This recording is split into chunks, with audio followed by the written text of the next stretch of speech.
কোনো দলের চাহিদার পরিপ্রেক্ষিতে বা চাপের মুখে শাপলা কলি প্রতীক তালিকায় যোগ করা হয়নি। বিষয়টি পুরোপুরি নির্বাচন কমিশনের এখতিয়ার বলে জানিয়েছেন ইসির সিনিয়র সচিব আক্তার আহমেদ। বিকেলে রাজধানীর আগারগাঁওয়ে বিভিন্ন মন্ত্রণালয়, বিভাগ এবং কর্তৃপক্ষের সঙ্গে বৈঠক শেষে সাংবাদিকদের প্রশ্নের জবাবে একথা জানান তিনি। বলেন, কিছু প্রতীক নিয়ে আপত্তি ছিল, সে বিবেচনায় প্রতীকের তালিকা সংশোধন করা হয়েছে। ইসি মনে করছে শাপলাকলি রাখা যেতে পারে, এটা কারো দাবির পরিপ্রেক্ষিতে নয়। শাপলা ও শাপলাকলির মধ্যে পার্থক্য রয়েছে। এ সময় সচিব আরও বলেন, গণভোটের বিষয়ে এখনো সিদ্ধান্ত হয়নি। তিনি জানান, নতুন দল নিবন্ধনের ব্যাপারে মাঠ পর্যায়ের তথ্য নিয়ে ইসি পর্যালোচনা করছে। প্রক্রিয়া শেষে আগামী সপ্তাহে সিদ্ধান্ত জানানো হবে। এর আগে নির্বাচন পরিচালনা বিধিমালা সংশোধন করে প্রতীক তালিকায় শাপলাকলি যুক্ত করে প্রজ্ঞাপন জারি করে নির্বাচন কমিশন।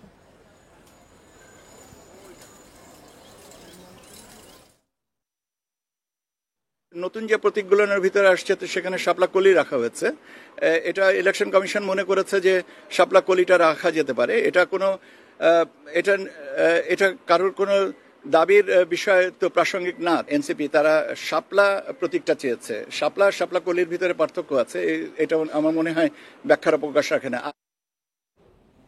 এদিকে শাপলা প্রতীকের প্রশ্নে আপোষহীন এনসিপি।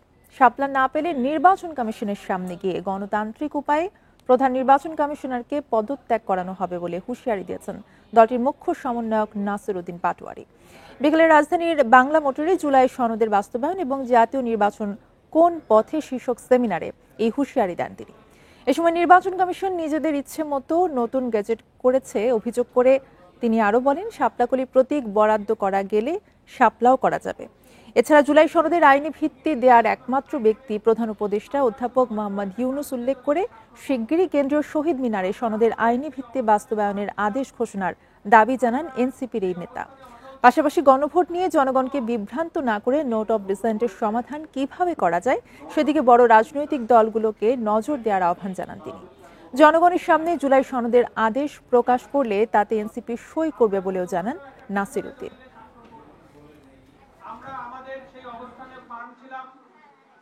আমরা সেই অবস্থানে অটল ছিলাম এবং যেটা সকল রাজনৈতিক দল ঐক্যমত্য হয়েছে সেটা আইনি ভিত্তির। শাপলার প্রশ্নে আমরা আপোষহীন। শাপলা নিয়ে আমরা এক বিন্দু ছাড় দিতে চাই না। যদি এইসব খেলা বন্ধ না করতে পারেন তাহলে হয়তো আমরা ইলেকশন কমিশনের সামনে গিয়ে গণতান্ত্রিক পদ্ধতিতে আমাদের প্রচেষ্টার মাধ্যমে আপনাদের পদত্যাগ করাতেও আমরা বাধ্য হব। নির্বাচনে পিআর পদ্ধতি সহ ৫ দফা দাবিতে প্রধান নির্বাচন কমিশনারের কাছে পৃথক স্মারকলিপি জমা দিয়েছে জামায়াতে ইসলামী সহ সমমনা ৮ দল।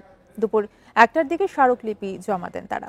পরে জামায়াতে ইসলামীর সহকারী সেক্রেটারি জেনারেল মাওলানা আব্দুল হালিম জানান, নভেম্বরের মধ্যে গণভোট সম্পন্ন করতে হবে। সংশোধিত আরপিও কাটছাঁট না করে হুবহু বহাল রেখে অনুমোদন করতে হবে। এছাড়াও সব রাজনৈতিক দলের জন্য লেভেল প্লেইং ফিল্ড নিশ্চিত করতে হবে। প্রধান নির্বাচন কমিশনার ৮ দলের দাবি শুনেছে, সরকারি সিদ্ধান্ত অনুযায়ী বাস্তবায়ন করবে বলেও জানান জামায়াতে ইসলামীর সহকারী সেক্রেটারি জেনারেল। এর আগে বেলা ১১টার দিকে রাজধানীর আগারগাঁও মোড়ে জড়ো হন তারা। সেখান থেকে নির্বাচন কমিশন অভিমুখে মিছিল নিয়ে যান প্রতিনিধিরা। জুলাই গণ অভ্যুত্থানের যে চেতনা, ছাত্র জনতা রক্তের যেই স্বীকৃতি আমাদের দিতে হবে, সেজন্য জাতীয় নির্বাচন আর গণভোট একদিনে নয়, যেটা কোনো দল প্রস্তাব করেছে।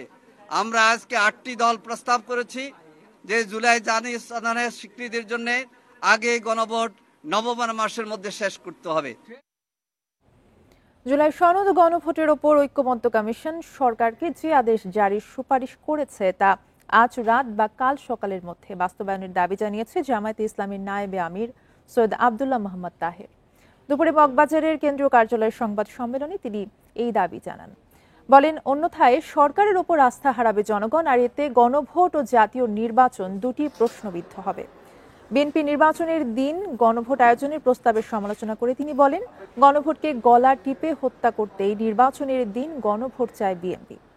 জনগণের নয়, নিজেদের লাভ হিসেব করে বিএনপি সংস্কার চায় বলেও মন্তব্য করেন তিনি। নির্বাচনের দিন গণভোট হলে মানুষের আগ্রহ থাকবে না বলে মনে করেন তিনি। বলেন, নির্বাচনের ব্যস্ততায় এতে ৫% ভোট নিয়েও সংশয় তৈরি হবে। রিফর্মসের উপরে যে গণভোট চাচ্ছি তার জন্য সময় অত্যন্ত কম, প্রতিটি ঘন্টা অত্যন্ত গুরুত্বপূর্ণ।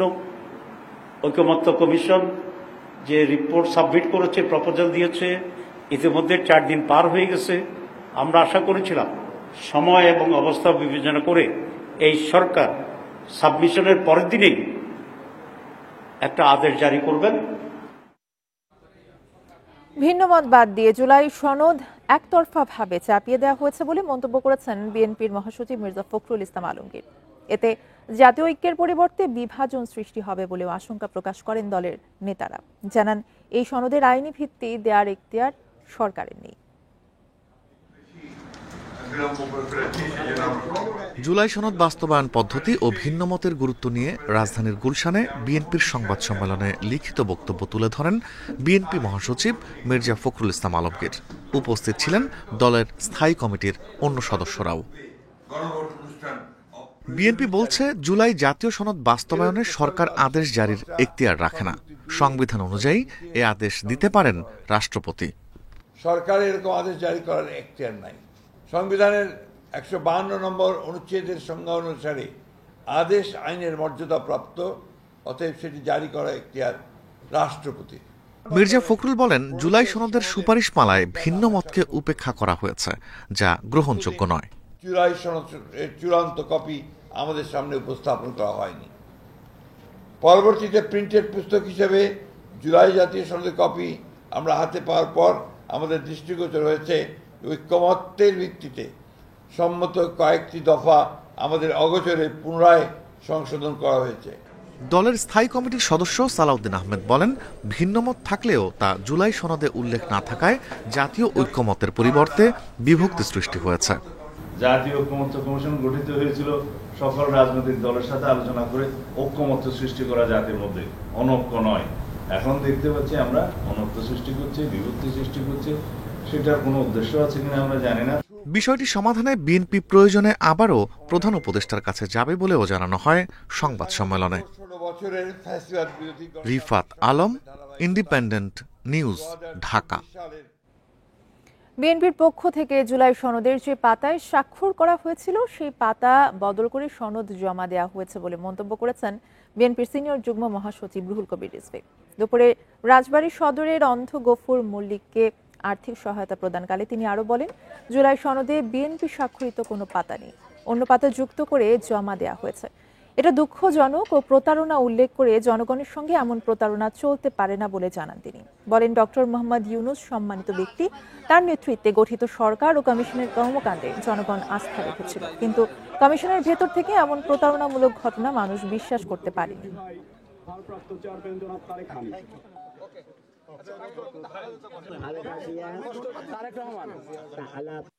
জুলাই জাতীয় সনদ 2025 স্বাক্ষর হলো। যখন স্বাক্ষর করেছেন সব রাজনৈতিক দল, সেই স্বাক্ষরের যে কাগজটি যেটি চূড়ান্তভাবে জমা দিলেন ঐক্যমত কমিশনের যারা দায়িত্বে আছেন, দেখা গেল যে বিএনপি যেটা স্বাক্ষর করেছে ওই পাতা নেই, অন্য পাতা সেখানে যুক্ত হয়েছে। এটা দুঃখজনক কথা। নারীর সম্ভাবনাকে সীমাবদ্ধ করে এমন যে কোনো পশ্চাৎমুখী ধারণা প্রত্যাখ্যান করলেন বিএনপির ভারপ্রাপ্ত চেয়ারম্যান তারেক রহমান। বৃহস্পতিবার নিজের ভেরিফাইড ফেসবুক পেজে দেওয়া পোস্টে তিনি এই মনোভাবের কথা জানান। পোস্টে তিনি বলেন, তার দলের লক্ষ্য এমন একটি আধুনিক গণমুখী বাংলাদেশ গড়া, যেখানে কোনো নারীকে তার পরিবার ও ভবিষ্যতের মধ্যে যে কোনো একটিকে বেছে নিতে না হয়। তারেক রহমান আরও বলেন, যখন কোনো তরুণ মা পর্যাপ্ত শিশু পরিচর্যার সুযোগ না পেয়ে চাকরি ছেড়ে দেন অথবা কোনো ছাত্রী পড়াশোনা বন্ধ করে দেন, তখন বাংলাদেশ সম্ভাবনা ও অগ্রগতি হারায়। এ নিয়ে বিএনপির পরিকল্পনার বিষয়ে তিনি জানান, বিএনপি সারা দেশে এমন একটি উদ্যোগ নিয়ে কাজ করার কথা ভাবছে, যাতে শিশু পরিচর্যা বাংলাদেশে অর্থনৈতিক প্রবৃদ্ধির অংশ হয়ে উঠতে পারে।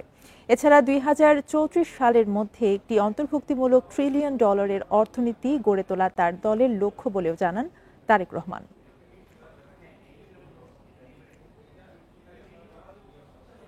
বিএনপির ভারপ্রাপ্ত চেয়ারম্যান তারেক রহমান আগামী নভেম্বর অথবা ডিসেম্বরে দেশে ফিরবেন বলে জানিয়েছেন তার একান্ত সচিব মিয়া নুরুদ্দিন অপু। বিকেলে শরীয়তপুর পৌর এলাকায় এক সভায় সাংবাদিকদের প্রশ্নের জবাবে তিনি কথা জানান। বলেন, তারেক রহমান দেশে ফেরার জন্য সম্পূর্ণভাবে প্রস্তুত। আগামী দিনে শরীয়তপুরকে আধুনিক জেলা হিসেবে গড়ে তোলার অঙ্গীকার করেন তিনি। বলেন, এমন দিনের জন্য অনেক বঞ্চনা, লাঞ্ছনা ও নির্যাতন সহ্য করা হয়েছে। সামনে এখন একটাই লক্ষ্য, জাতীয়তাবাদী শক্তিকে ঐক্যবদ্ধ করে বেগম খালেদা জিয়া ও দেশনায়ক তারেক রহমানের নেতৃত্বে গণতন্ত্র পুনরুদ্ধারের জন্য কাজ করা।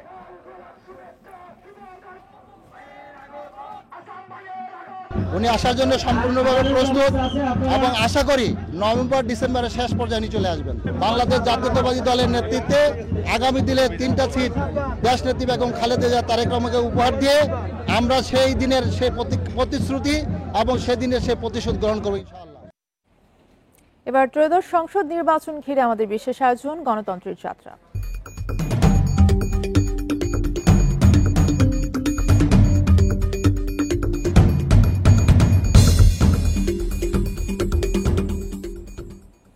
এবার দলের মনোনয়ন পেতে মাঠে নেমেছেন বিএনপি নেতাদের পরিবারের সদস্যরাও। পারিবারিক পরিচয়ের বাইরেও রাজনৈতিক অঙ্গনে নিজেদের পরিচিত করে তুলেছেন, প্রমাণ দিয়েছেন যোগ্যতার। দলের জ্যেষ্ঠ নেতারা জানান, পারিবারিক পরিচয় থাকলেও প্রার্থীদের যোগ্যতা, ভোটে জয়ী হওয়ার সম্ভাবনা যাচাই করে মনোনয়নের সিদ্ধান্ত নেওয়া হবে। দেশের বড় রাজনৈতিক দলগুলোতে রয়েছে রাজনৈতিক উত্তরাধিকারের সংস্কৃতি। নেতার উত্তরাধিকার হিসেবে সন্তান বা পরিবারের সদস্যদের রাজনীতিতে সক্রিয় হওয়ার উদাহরণ রয়েছে অনেক।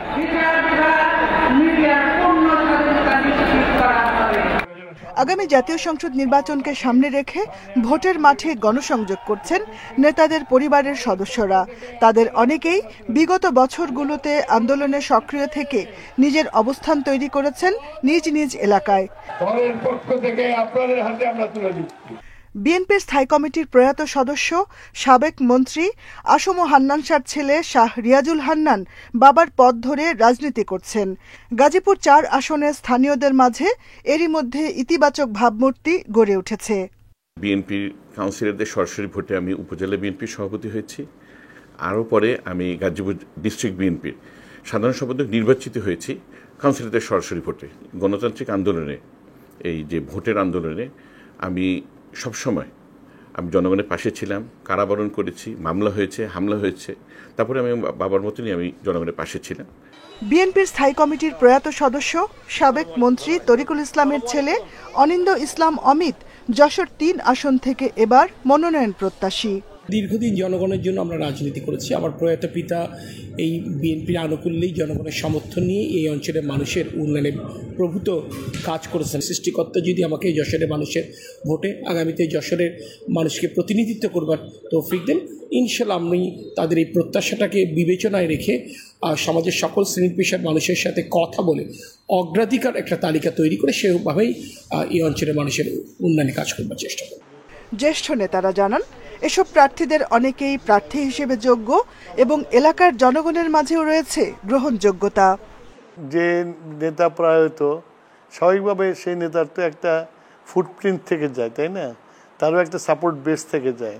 তারপর তার ছেলে সে যদি ভালো কাজ করে, ইলেকশন ক্যারি করে আসতে পারে, রেজাল্ট নিয়ে আসতে পারে, তারটা তো অবশ্যই যাচাই করা হবে। যারা মৃত্যুবরণ করেছেন এবং তাদের সন্তানরা রাজনীতিতে সক্রিয়, এলাকায় সক্রিয়, বিভিন্ন পদ পদবিতে আছে, তারা তো দাবি করতেই পারে, কোনো নেতার সন্তান হিসেবে নয়। তাদের কর্মকাণ্ড বিবেচনা করেই আমরা অবশ্যই তাদেরকে বিবেচনায় আনা হবে। তবে শুধু পরিবারের পরিচয়ই নয়, শেষ পর্যন্ত প্রার্থিতার বিচারে সব দিক বিবেচনা করেই দল চূড়ান্ত সিদ্ধান্ত নেবে বলে জানিয়েছেন বিএনপির জ্যেষ্ঠ নেতারা। Jahanara Parvin, independent news, Dhaka. জুলাই আন্দোলনের সময় সাভারের আশুলিয়ায় 6 মরদেহ পোড়ানো সহ 7 জনকে হত্যার দায় মানবতাবিরোধী অপরাধের মামলায় সাবেক এমপি সাইফুল ইসলাম সহ 16 জনের বিরুদ্ধে 16তম দিনের সাক্ষ্য গ্রহণ শুরু হয়েছে। ট্রাইব্যুনাল 2-এর চেয়ারম্যান বিচারপতি নজরুল ইসলাম চৌধুরীর নেতৃত্বাধীন 3 সদস্যের বিচারিক প্যানেলে 21তম সাক্ষীর সাক্ষ্য গ্রহণ চলছে। সাক্ষ্য দেবেন 5 আগস্ট আশুলিয়ায় পুলিশের গুলিতে আহত মোহাম্মদ সানি মৃধা সোহান। মামলাটিতে মোট আসামি 16 জন, এদের মধ্যে 8 জনকে গ্রেফতার করা হয়েছে। বাকি 8 আসামি পলাতক রয়েছে। আসামিদের মধ্যে আশুলিয়া থানার সাবেক এসআই শেখ আফজালুল হক ট্রাইব্যুনালে দোষ স্বীকার করেছেন। সকালে গ্রেফতার থাকা 7 আসামিকে ট্রাইব্যুনালে হাজির করা হয়। এদিকে চট্টগ্রামের ছাত্রদল নেতা ওয়াসিম সহ জুলাই আন্দোলনে কয়েকটি হত্যার ঘটনায় সাবেক সিএমপি কমিশনার সাইফুল ইসলামকে গ্রেফতার দেখিয়ে কারাগারে পাঠিয়েছে আন্তর্জাতিক অপরাধ ট্রাইব্যুনাল 1।